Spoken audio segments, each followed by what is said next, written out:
आज हम कक्षा 11वीं भौतिकी अध्याय 1 भौतिक संसार के बारे में पढ़ेंगे। क्योंकि हम जानते हैं कि भौतिकी विज्ञान की एक शाखा है, इसलिए सबसे पहले हम विज्ञान का अर्थ जानेंगे। विज्ञान का शाब्दिक अर्थ विधन ज्ञान अर्थात विधिवत ज्ञान या विशिष्ट ज्ञान होता है। इस प्रकार आदिकाल से ही मानव अपने आसपास होने वाली प्राकृतिक घटनाओं, हवा का बहना, रात दिन का होना, भूकंप के झटके, ज्वालामुखी आदि का अध्ययन करता है। तो इन सब तरीके से यदि हम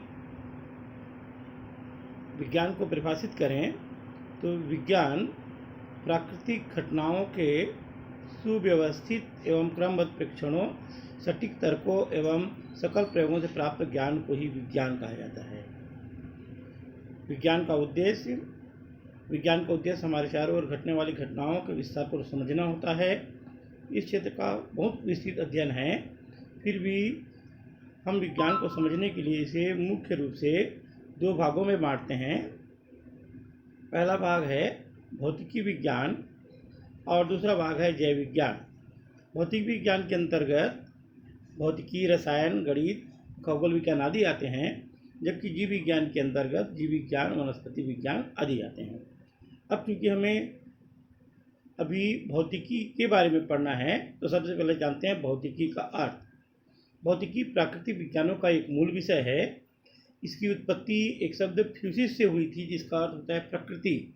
इसलिए भौतिकी विज्ञान की वह शाखा है जिसके अंतर्गत प्रकृति और प्राकृतिक घटनाओं का अध्ययन किया जाता है। हमें ज्ञात है कि प्रकृति में ब्रह्मांड की समस्त वस्तुएं सम्मिलित हैं, सजीव और निर्जीव में, और ये सभी द्रव्य और ऊर्जा से मिलकर बनी होती हैं। इस प्रकार हम भौतिकी को इस तरह से परिभाषित कर सकते हैं। भौतिकी वह विषय है जिसके अंतर्गत द्रव्य, ऊर्जा और उनकी अंतर क्रियाओं का अध्ययन किया जाता है। अब यहाँ दो शब्द आए हैं, द्रव्य और ऊर्जा। तो सबसे पहले हम देखते हैं द्रव्य। द्रव्य वह है जिसमें द्रव्यमान होता है, जो स्थान घेरता है और जिसका अनुभव हम अपने ज्ञानेंद्रियों से कर सकते हैं। इसी प्रकार जो दूसरी चीज़ है वह है ऊर्जा।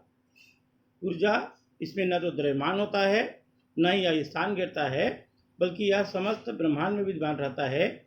ऊर्जा से ही कार्य करने की क्षमता उत्पन्न होती है। इसलिए सरल शब्द में कहते हैं कार्य करने की क्षमता को ऊर्जा कहते हैं। बहुत प्रकार की ऊर्जा हमने पढ़ा है, ऊष्मीय ऊर्जा, यांत्रिक ऊर्जा, प्रकाशीय ऊर्जा आदि।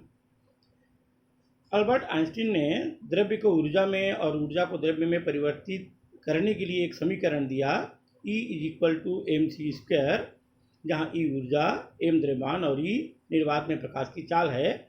इसे आइंस्टीन का द्रव्यमान ऊर्जा तुल्यता का समीकरण कहते हैं।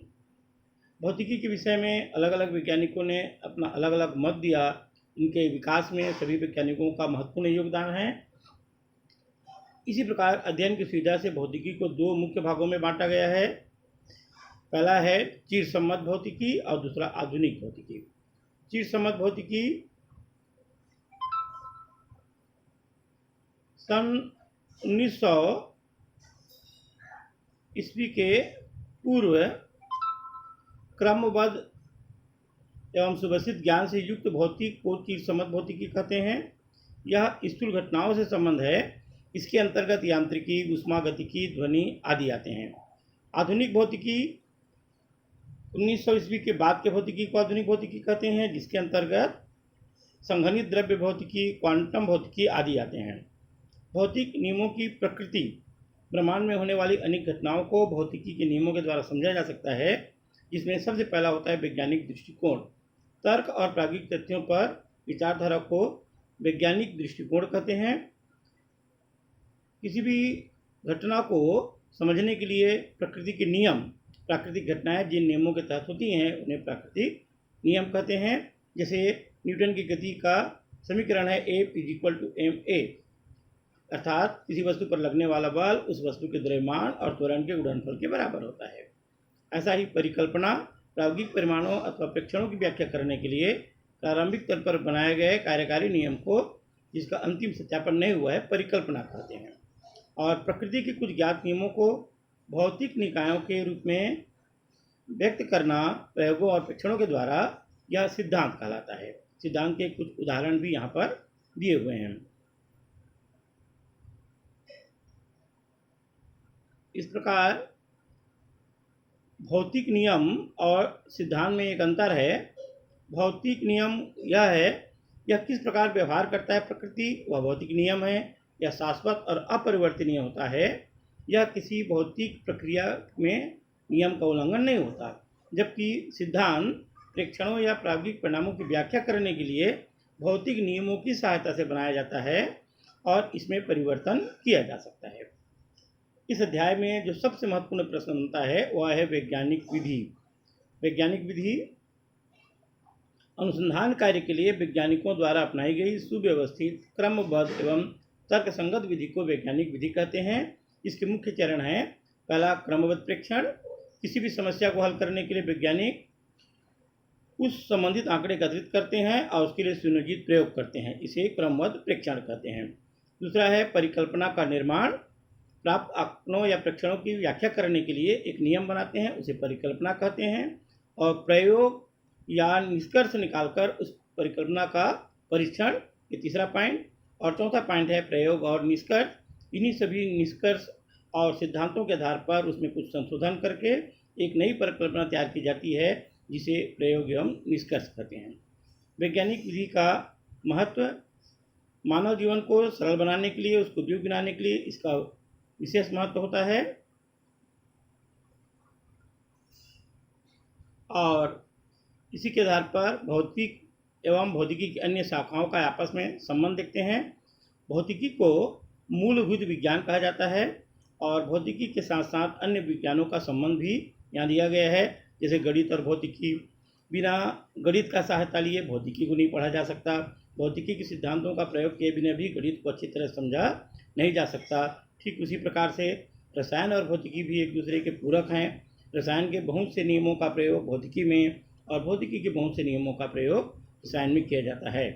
ठीक ऐसा ही भौतिकी का जीव विज्ञान के साथ भी संबंध। जीव विज्ञान के बहुत सी चीज़ों को ज्ञात करने के लिए भौतिकी के सिद्धांत से बनाए गए उपकरणों का प्रयोग करते हैं। खगोल विज्ञान और भौतिकी का भी अध्ययन, भौतिकी के विशेष उपकरणों का प्रयोग करके खगोल के बारे में जानकारी ली जाती है। उसी प्रकार भौतिकी और प्रौद्योगिकी विज्ञान के नियमों और सिद्धांतों की सहायता से असंसाधनों को संसाधनों में बदलने की प्रक्रिया को प्रौद्योगिकी कहते हैं। और प्रौद्योगिकी को भी विकसित करने के लिए हमें भौतिकी के सिद्धांतों का सहायता लेना पड़ता है। इसी प्रकार भौतिकी का समाज के साथ भी विशेष योगदान है। हर व्यक्ति समाज में उन्नति करने के लिए विशेष प्रकार के उपकरणों का प्रयोग करता है, जो किसी न किसी भौतिक सिद्धांत से संबंधित होते हैं। हम जानते हैं कि प्रकृति में कुछ मूल बल होते हैं, जिनको 4 वर्गों में बांट दिया गया है। इन 4 वर्गों में पहला बल है गुरुत्वाकर्षण बल, दूसरा विद्युत चुंबकीय बल, प्रबल चुंबकीय बल और दुर्बल क्षीण बल।